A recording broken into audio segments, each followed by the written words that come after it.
So it should be really, really interesting to watch, I think. And, of course, we couldn't be anywhere without Ting.com, which is our sponsor for this event. We have a special link today for Ting.com, which is SHOUTcraft.ting.com. For those of you who don't know what they are, you'll be seeing some ads as we go through this tournament, which will tell you exactly what they are. But long story short, they are a mobile phone carrier in the US, cell phone carrier. So you can actually transfer over to them, and they're very much a kind of pay-as-you-go service, which in Europe is quite common, but in America it really isn't. And it's very flexible as to what you can do there. So if you're the kind of person that maybe doesn't use their phone all that often, but doesn't want to get locked into a contract that costs you an awful lot of money every month, then Ting might be an option for you. So feel free to have a look at shoutcraft.ting.com, and also the fact that you will get $25 off if you use that link. So simple as that. They are supporting esports. They actually just recently sponsored Destiny as well. So they are definitely investing into this scene. So it would be great if this scene decided to invest back into them. Alright, folks, we're going to be going into this pretty shortly here. As you can see there, the lobby is up. We're going to be using Game Heart maps this time around, and before anyone decides to freak out about the way that the units look, we are actually running strong colors this time around for everyone on the observer end. The players do not see that. The players also do not see logos on the map, so if you're worried that they might be distracted by any of the extra doodads, don't worry, they don't actually see any of that. But what you're going to see this time around are units that are a little bit brighter, and they're also color-coded. This is going to be particularly important if we run into a Zerg versus Zerg. You're going to see color-coded Banelings in particular, which is a pretty big deal. That actually, I imagine, would make Zerg versus Zerg a hell of a lot easier to manage if they could actually see that. Speaking of max and gimmicks, I'm really hoping that at least one match doesn't ban out the fruit map. Huck says he wants to play the fruit map. Of course Huck does. Yeah. I can't imagine the Muslim letting him, though. Well, we'll see. I haven't actually seen a match with it yet. I'm really curious to see how it works. Well, I saw it a few times in GSTL, and it's actually a pretty good map. We saw some intense stuff on there. In fact, it is the one map that almost buried us in the GSTL, because I believe it was Ragnarok practiced on that map so much, and he was really, really good at it, scarily good at it. In the first couple of series on that map, when GSTL this season first began, no one took the lemons, and no one actually took advantage of it, and then people started actually creating builds to get access to that 500 mineral lemon, and it makes a big difference. How hard is it to actually harvest the resources? Because if it's only 500 minerals, it doesn't seem like it can be that much of an investment made. It's not massively difficult. I mean, you can't really just send a couple of SCVs and work at them, because I believe the lemon has about 2,500 health and 3 armor. So you do need something to crack it. It's kind of like breaking down rocks. But it's not in a massively vulnerable place, so you can take it out and not put yourself at a huge risk of grabbing it. And it can make a decent amount of difference, and the guys that really took advantage of it were able to grab it in the early game, send out a few units, work on it, maybe come back to it a little bit later, then take those 500 minerals, and really give himself a nice little boost. That actually sounds pretty good for Zerg, because it's usually easiest for Zerg to just kind of accidentally get map control early on. Yeah, it really is, and it seemed to work pretty well. That's why Ragnarok, I think, had so much success on it. As far as I'm aware, Ragnarok had a 100% win ratio on that map. So, that's pretty impressive. Yeah, and it is a little bit gimmicky, but it's also actually quite a good map. And we've seen games played out to the late game without the minerals being harvested at all from the lemons. So it is a valid map for actual macro play. It doesn't sound good for Huck at all. I don't know why a Protoss would want that. Maybe he has some strat to, just he proxies the Immortal right next to the lemon, knocks the lemon down ASAP with that DPS. I believe the lemon is an armored unit, so the Immortal will be very effective against it, and then steals it away, warps in 5 Zealots, and wins the game with them. But we'll see what happens with that. The map pool, aside from that, is based on the ladder map pool, as you might imagine, so nothing particularly unusual there. You should be recognizing pretty much every map in this. The only one we didn't do is what Major affectionately calls the big blue map that I hate, which I believe is Altezim's Stronghold. It's an absolutely awful map, and wonderful choice to not put that in there. Yeah, nobody really wanted that map to be there, so we decided not to put it in. Aside from that, though, pretty standard ladder map pool with Game Heart for all of it, so you should be having a nice observation experience. I've been told by the admin, incidentally, that the first ban in Kane and Minigun was actually Fruitland, so we won't be seeing it in this series, I'm afraid. That's too bad. I'm curious. Yeah, it does make me feel a bit terrible. Minigun's saying he can't imagine playing the fruit map in PvZ. I'm sure not. Yeah, you don't get map control early unless you're going for like an attack that has to happen very quickly and has to work very quickly. So there's no way you could really, because if you delay to get the fruit, then you just defeat the point of the build, and otherwise you're not going to have any access to the fruit to begin with. I think that has to be a ban PvZ. Pretty much. Well, that's that then. That's pretty much everything you can expect from this tournament, folks. Thank you very much for tuning in. Obviously, I realize that watching Scarlet is kind of the priority right now. You'll be able to see Scarlet again in a PvZ later on tonight. And if you happen to decide, you know what, I really want to go watch those finals in 15 minutes, don't worry, all the VODs will be available. And day 2, I'm pretty sure we're clashing with nothing. So tournament delays will not actually cause us any problems. We're about ready to get started. The first map is going to be Bell Shear Vestige right here. That should be a nice classic start. That it is. And a pretty balanced map for CVP. Some Protosses like it, some Zergs like it. I say, if anything, so maybe it leans a little bit towards Protoss, but nothing big either way. Yeah, that's certainly true. We've seen some great results on this from either race. So I wouldn't expect anything massively out of the ordinary here. As we go into the first map, it's going to be My Insanity Kane versus Root Minigun here as the first match in the round of 8 of SHOUTcraft America Winter, brought to you by shoutcraft.ting.com. As I said earlier, don't get freaked out by the strong colors. Trust me, it will make your observation experience an awful lot better. Alright. But you will have to give me a moment just to make sure that I know what I'm doing with these new hotkeys. So, Gameheart Lite, by the way, is an absolutely phenomenal mod map. I would strongly recommend it to pretty much anybody, but you do have to learn a few hotkeys in order to actually make it work properly. So, that's a thing. But we are about ready to get started, so here we go. Ladies and gentlemen, welcome to Bell Shear Vestige. It's my pleasure to introduce our first contestant here in SHOUTcraft America Winter, brought to you by Ting.com. In the light blue trunks, who said very much he enjoyed the freedom of being able to pick something that wasn't red or standard blue. Playing Protoss to the northwest, it is Root Minigun. Versus his opponent to the southeast position here, playing for My Insanity, formerly of Root. In the green trunks playing Zerg, it is the SHOUTcraft America champion, Kane. I like that. He's explicitly excited about not having to play red or blue, and so he picks light blue. Well, it's kind of a different blue, isn't it?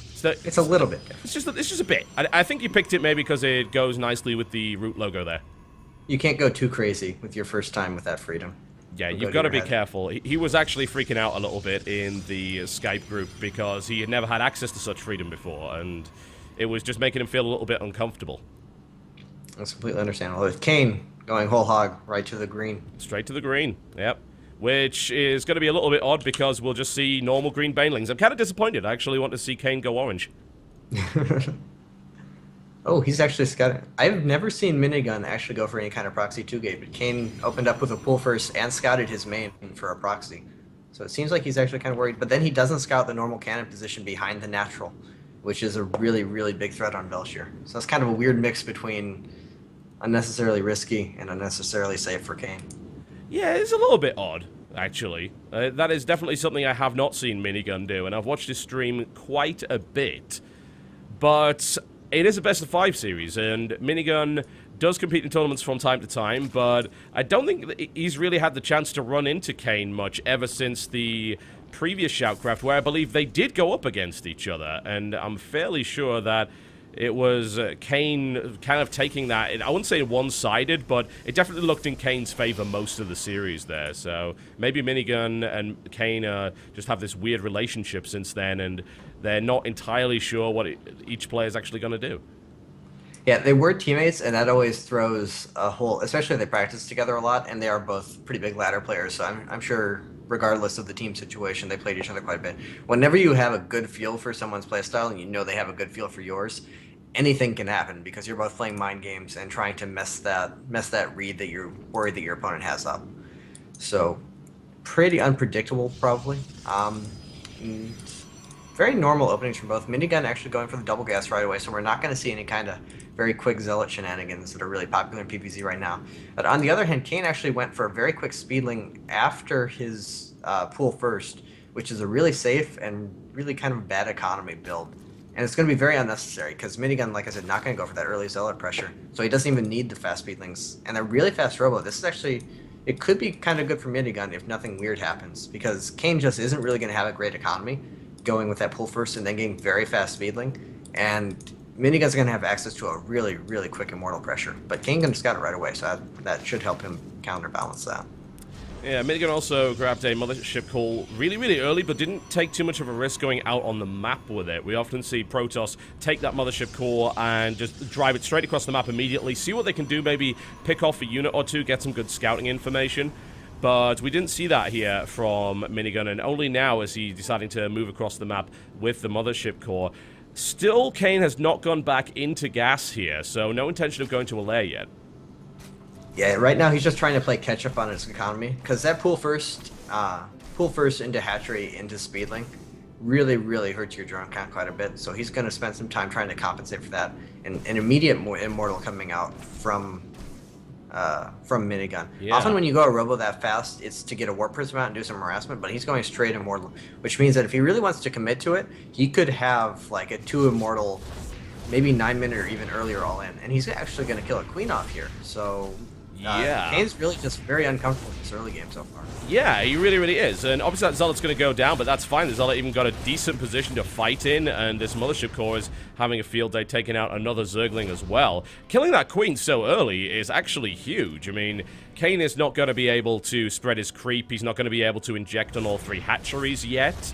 I wonder how much this will really affect him, but honestly, that queen should have never died in the first place, right?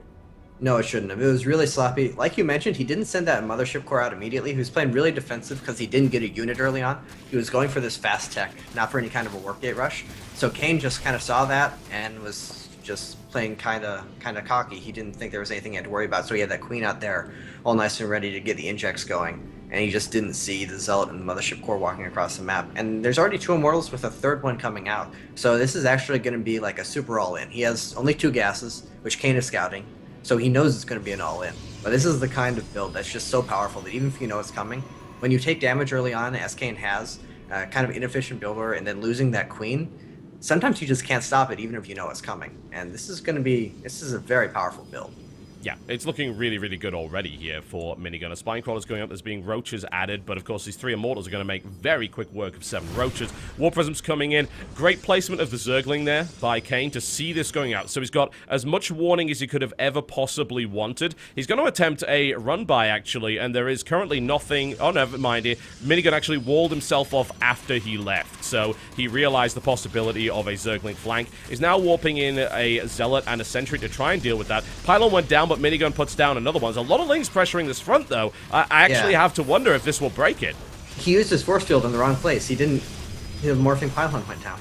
And now Lings are in the base, so this is not going to go well. A couple of Zealots get into place, though, and now here comes the push on the 3rd, and Kane cannot possibly defend that right now. He's going to have to back away. The force fields trap a huge amount of Roaches there up against the side of this ramp, so that's going to be a lot of dead Roaches very, very quickly here. The Lings are still in the base. Damage has been done, but not a huge amount yet by Kane. Admittedly, the mining on the natural has been dealt with. Minigun trying his best to make this work.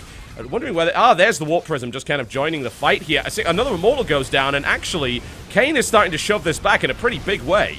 Yeah, Kane's going to be able to hold this easily at this point. Having to spend all those warp ins to try and defend GG. really, really messed up Minigun's push, and then he can't defend anyway. That was kind of terrible. It was not well executed, I've got to say, from Minigun. I mean, it seemed like almost everything was in his favor going into that, but... I guess the fact that he let the Lings in didn't help all that much. There were no reinforcement warp-ins at the front there. What else do you think he should have done in order to actually make that work from that point? He probably needed to leave a sentry behind, because the thing with that build is you're going so low gas econ trying to get the build out as quickly as possible. You don't actually have the gas saved up to warp in multiple sentries. And there we saw, like I said, he didn't drop the one force field over the pylon. That was kind of the weak point in the wall. But his gateway was going to fall in a few seconds anyway, so he kind of had to make that decision, and there was no good option there because he only could afford the one force field. So if he leaves the sentry back, he buys himself a bit more time. He can start warping in the Zealots. And then he doesn't have to go super all in on Kane's third base as he did there. He can just kind of sit back and wait. And Kane had 0 economy there. He was running on like 50 drones maybe. So if Minigun just sits there and warp in Zealots and Sentries for a while, buys himself some time, he's going to outscale Kane, as strange as that sounds. So it was more just he needed to do anything to keep himself alive because he knew it was a possibility. He had that complete wall in down. He was looking for the warp-ins immediately. He just didn't have enough gas to actually keep himself safe. He also mispositioned his Zealots a little bit. It was just kind of sloppy execution by Minigun in general, even though it was a really good, well-planned-out build, and he obviously knew what he was doing. He just didn't quite do it right. Well, that's unfortunate. I mean, if that was the map that he really wanted to start off on the good foot, that has failed. I mean, that's going to hit your confidence pretty hard. If that's probably your best planned out build and you're ready to do it and you obviously know exactly what you want to do and then it just falls to pieces in front of your eyes. Yeah, that can really shake you. But Minigun's an experienced player and he has a lot of different builds. I don't feel like he's the kind of player who goes into it saying, okay, this is what I think is going to really work here. This is what I'm going to go for. It's more just, well, I have this huge repertoire of builds. I can do anything from like a complete cheesy all into a very macro-oriented play. Minigun is a very diverse kind of player. I think it was just more of a, well, I'm gonna do this here. I kind of like this on Belshir. I wouldn't really worry that it's going to throw him off too much. And Belshir isn't like, there's some maps that are really, really Protoss-oriented in the current map pool. Belshir isn't one of them. It's not like he gave up what should have been a free win. So I'm not really too worried for him. The only thing that really worries me is it was just kind of sloppy execution. That's not what we normally see out of Minigun. He's definitely capable of better than that, and hopefully he'll be able to bring him back to more his normal speed in the rest of the games. Yeah, I tend to agree with that, and that does make me a little bit concerned against a player like Kane. If the first SHOUTcraft was anything to go by, especially considering his 4-1 finish against State in the finals, then Kane, at that point anyway, did seem like it was kind of a level above the other guys in the competition there. Now, you could argue, of course, that Scarlet wasn't in that tournament, Huck wasn't in that tournament, Major wasn't in that tournament, so this time around you've got certainly a nastier road, I think, for Kane. But if his skill from the previous tournament is anything to go by, you're just not going to be able to make those kind of mistakes against him. And if you do, he's going to capitalize on it immediately. Yeah, absolutely. He has always been, because this is a stronger pool than last time, but he has always been one of the highest ranked players on the North American ladder for the last year or more, competing against these players. Scarlet, DeMuslim, Major sometimes. They're always big on the North American ladder. They just play it a lot. And he's capable of competing amongst them. So if he gets going, there's no reason he couldn't have a repeat performance. Alright, well, the second map is going to be Polar Night right here. That's loser picks, so this is Minigun's choice going into it. It's currently a 1 game in favor of Kane in this best-of-5 series. Will the SHOUTcraft America champion be able to continue his reign, or will we see Minigun put him out of commission immediately? We're about to find out as we go here onto Polar Night. Now, Idra, what do you think of this map for this particular matchup? This map, especially the choice of this map by Minigun here, says he wants to play very, very aggressively. If you look at a map like Belshir, got a bit of a pause. But if you look at a map like Belshir and then do a 2-base all-in on there, and especially a pretty cheesy one like he did, and then you pick this map, you're saying you want to play aggressive through and through. This is not a third base kind of map. Protoss has a lot of trouble holding on to a third Nexus on here, but they have very, very strong 2-base pressure. It's just a very aggressive fast-base map in general, because it is so small, so short rush distances, and a lot of different pylon placements for Minigun to look for. So I would be very, very surprised if he goes for anything besides a 2-base all in here. All right, well, let's see if that prediction actually ends up being the case then. And here we go into the game. Let's try the other button. There we go. Wonderful. Getting used to this new interface is always fun. Alright, folks. Well, an appropriate color here for this nice icy map. He's actually camouflaging his units, which seems horribly unfair. His name is Root Minigun. He is playing Protoss to the north of Polar Night versus his opponent, who is currently up 1 game in this best-of-5 series to the south position. This time in the red trunks. That freedom is starting to get to Kane. I'm not okay with this. I think we're going to lose control of our player stable any moment here. He is my Insanity Kane. It's at this point... Sorry, go ahead. From Minigun, we see a gateway expansion again, which is pretty much the standard PvZ. But especially on this map in particular, it's very, very good. I'm interested to see if he puts down a second gas or not, because on this map, the gateway expansion into 4 Gateway Zealot can be almost unholdable if you go for a very early third base. And I'm curious to see if he tries to abuse that. He hasn't put down a second gas yet, so that could be the case. And second pylon goes down, so I think we might be seeing that. You know, is Kane actually going to go for 3 hatch before pool? I mean, he was looking for it. Yeah, I was going to say scouting it out. Yeah, that would be a really interesting idea against a player like Minigun, especially considering his tendencies that we saw previously. But no, he just actually he is. I think is he really? I Yeah, I mean, he's got to be. He's going to his third base right now. All right. I actually really like that because this is the kind of map where gateway expansion into some kind of fast rush is really, really good because gateway expansion just opens up all of these different opportunities. But gateway expansion doesn't give you a whole lot of ability to punish that quick third base. And last game we saw Minigun didn't probe scout at all, didn't even send out a quick mothership core. So this is really smart mind games from Kane. It's a very aggressive map. Like I said, it's a tiny map. You don't look at this and think, okay, I'm going to play the greediest build Zerg has in its arsenal. But because of all these different circumstances, this is actually pretty safe, and it's a really good risk to take. And if it pays off, that gives you the ability to deal with all of that aggression that Protoss is capable of putting on in the early mid-game. So this is actually really smart by Kane, I think. Yeah, and it seems to be working already. We did see the Nexus after the Cyber Core, and we do have Warp Gate coming up. The Chrono Boost goes into the Mothership Core, however, and not into this Warp Gate. Not that boosting the Warp Gate at this point would actually help in any way. He doesn't have the production to really back that up. But it seems like if you go with this kind of build order and you're up against a 3-hatch before pool, and the Zerg is just sitting in a pretty comfortable spot from there on in. Yeah, Zerg is absolutely comfortable. We do see a Stalker first coming out from Minigun. If he really wants to invest in that, that could turn into some kind of prolonged harassment. But we have an immediate gas and speedling from Kane as well, which is really smart on his part. That's absolutely what you should do at this point to try and take map control as quickly as possible and take advantage of your economy. But with that speedling coming out, he's going to be able to shut down anything. And an immediate Twilight Council actually coming from Minigun. He's a big fan of DT builds, so I would not be surprised to see that. This is kind of too early to go for any kind of normal blink all in, so I'm pretty sure this is going to be DT from him. And it's well positioned. I don't think Kane's going to be able to scout that too easily, especially with the Stalker first to scare off the Overlords. Yeah, that's a really nifty move there from him. We noticed that the Overlord is to the south of the base, and really, we got the patrol, and Minigun already knows. It's like, look, I'm hiding this, so you're probably absolutely right when it comes to the idea of hiding a dark shrine there. What's Minigun's gas count's looking pretty good right now, and there is the shrine going up right next to the Twilight Council. This map, some Zerglings got in the natural. They could get in and scout this. That should not have happened, and Kane is going to see that immediately. All right, that's unexpected, I've got to say. Kane definitely already knew something was up, because if you build a Stalker first, that's a harassment-oriented thing, but then you use it to deny the Overlord instead. That's a big investment just into denying scouting. So Kane knew something was up, but getting there and actually getting that confirmation is absolutely huge. And he's going to send the Overlord back around to make sure that it does complete, so that he knows exactly what he's up against. And no cancel yet, so it does look like a Minigun's going to keep going for it. What he could do is turn this into an Archon-based all-in, just because he knows the DT harassment isn't going to do anything. So that may be his follow-up here. Yeah, we are seeing a Spore Crawler going up, of course, at each base. Roach one coming up as well. Forge is the follow-up here from Minigun. That's interesting. I'm not sure what that's going to be, because he doesn't have the 3rd and 4th gas yet. It's not like he's headed up towards some kind of mid-game tech. No plans for a Robo yet or anything to drop a Immortal, or drop a Robo and turn it into a mid-game very heavy Immortal all-in with some kind of upgraded advantage. I'm not really sure what he's actually putting down a naked 3rd Nexus. That's very, very ballsy of him.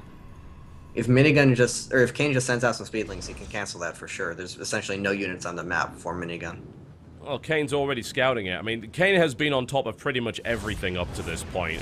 That's abundantly clear. He seems to be scouting at just the right time. The fact that he managed to sneak in there was certainly a mistake from Minigun. It shouldn't have allowed that to happen, but it gave him that information. There's 22 speedlings in production already. He's like, oh, you're putting down a 3rd? He's putting his Robo facility down there as well, which is, I mean, the only reason I could think that you would possibly do that is if you wanted to make sure that you are building Immortals kind of with a closer rush distance.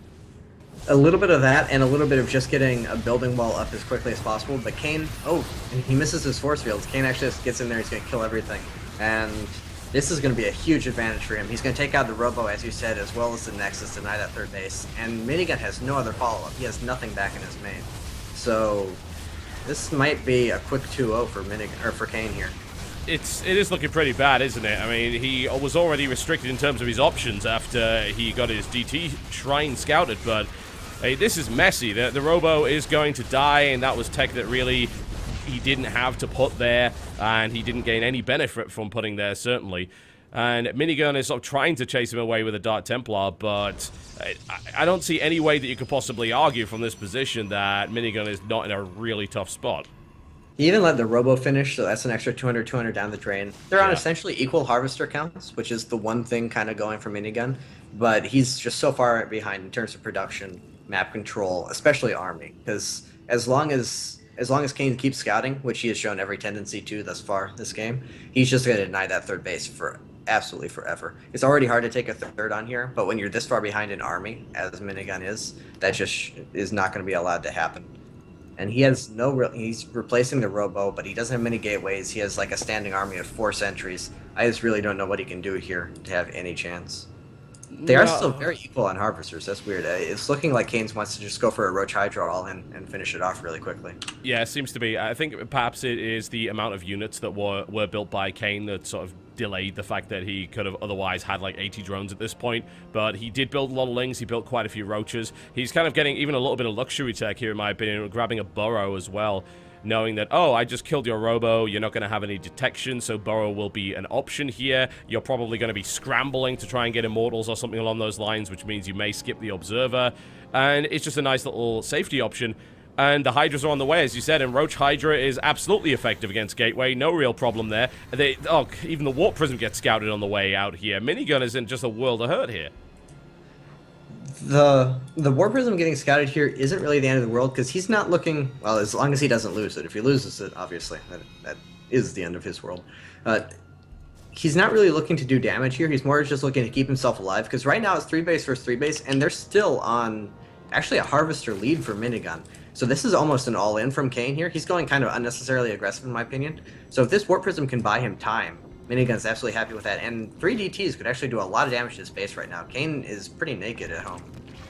Yeah, he's now pushing forward. The Warp Prism already dead, and a couple of Hydras are just going to try and clean this up, but there's no Overseer at home, so that Spore Crawler was immediately focused down. Kane is now going to go in for the attack. There's basically nothing at home here for Minigun to defend, but he's now starting to warp in. It's just a massive army here from Kane trying to commit to kill this off, but surely Minigun could hold this. I mean, there's no way. There's too many units. With Planetary Nexus and really good force fields, it might be possible. I don't know, though. That is a ton of units. But back at home, the main of Kane is essentially emptied out. The DTs are doing a ton of damage. He's slowly picking away at this army. He has Immortals out, Probes pulled. I don't know. He might just barely be able to clean this up, actually. There's a couple of ones coming in. I mean, Minigun does actually have an upgrade advantage, which I think is about the only thing going in his favor here. He also has Blink on those Stalkers, and some pretty good force fields end up trapping some of those units in, and Kane continues to sort of hammer at the door here. Kane still with the supply advantage, and funnily enough, not with the Harvester lead. His economy took significant damage from that DT attack. That was 13 workers killed, although Kane actually killed 19. It actually took a ton of damage there. The queen in his main is gone. He lost all those Hydras that were back defending, and he's just now putting up a 4th base. He's continuing to attack, which I don't think I like. I don't think he's going to be able to break through here. That initial wave of units was gigantic, but he doesn't have the production to keep trying to all in against the efficiency of Protoss units. I really like the run by, though, splitting him up, because Minigun right now has a very efficient but very small army. He can't afford to split it up and deal with Roaches everywhere at once. He just wants to fight head-on with his force fields. And that Burrow you mentioned early on is really picking him for the game. Yeah, I mean, that was definitely the right call from there. I mean, he knew, of course, that the Robo-Tech was super late and that he knew an attack was coming, so it was going to be Immortals or nothing, really. And still no Observer actually coming out from Minigun. He's focusing on Colossus production at this stage, knowing that repeated waves of Roach Hydra could do an awful lot of damage there. Strangely enough, Kane also has this really tiny flock of Mutalisks. He's got 8. He's sort of very slowly working away at this Photon Cannon here, and he loses a Mutalisk in doing so, but is trying to harass this 3rd base. Yeah, continuing to keep Minigun off balance, which I kind of like, but he's really committing an awful lot to this without getting much economy going. And if Minigun can kind of just hold on, he's actually going to have a very good chance if it goes in the mid-game. But Kane applying pressure really, really well, and this actually could break him here. Well, a single immortal is trying to say otherwise. The upgraded stalkers are certainly helping out against those mutas that are not upgraded at all. So +2 helping, +3 is on the way. Again, this force is driven away. I mean, Kanan has a massive supply advantage, but the question I suppose is what does he actually do with it? The mutas jump on the Colossus.